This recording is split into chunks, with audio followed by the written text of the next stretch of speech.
That's where we find our royal insider, Patricia Treble, who is standing by for us this morning with more on this. Patricia, good morning to you. And certainly a lot going on. There's a lot of talk. The carriage ride that the President First Lady went on, the hat the First Lady was wearing as well. What stood out so far for you on this visit? Well, I gotta say the first thing that I noticed was that they were 20 minutes late.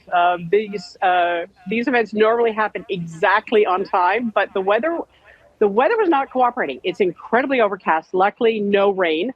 But they're putting on the biggest pomp and ceremony that they can. So yes, he got his carriage ride. He wanted it desperately in London, of course, couldn't for security reasons. So they had to kind of jury rig one through parts of Windsor. I'm going to say the Windsor Great Park I've never seen before, but he got it. And yeah, Melania's hat, a little hard to see her, but hey, she looks great in a hat.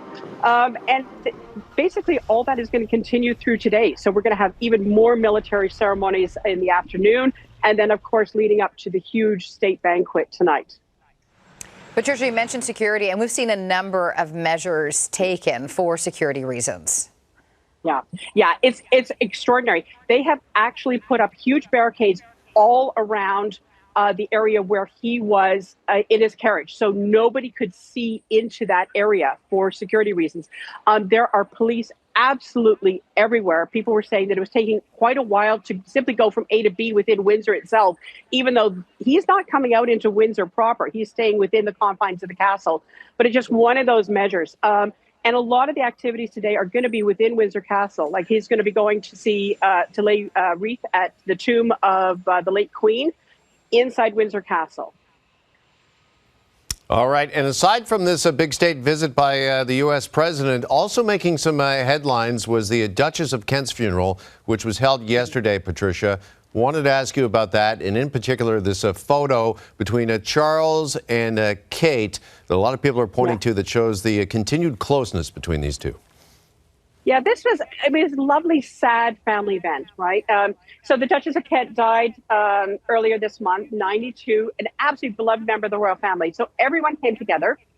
They were at the Catholic Cathedral in London. First time, of course, a monarch has been to a Catholic funeral in Britain in more than 300 years. And it was just this lovely kind of relationship. The King and Kate are really quite close, and they've gotten even closer since they've, of course, both gone through cancer together. And what was also intriguing was that right in front of that, Prince Andrew, who was there, a member of the family, was trying to engage with Prince William, and Prince William was having absolutely nothing of it, and he kind of shut him off cold. Okay. All right. Well, Patricia, thank you for this update, joining us from the nation's capital. Thank you, Patricia.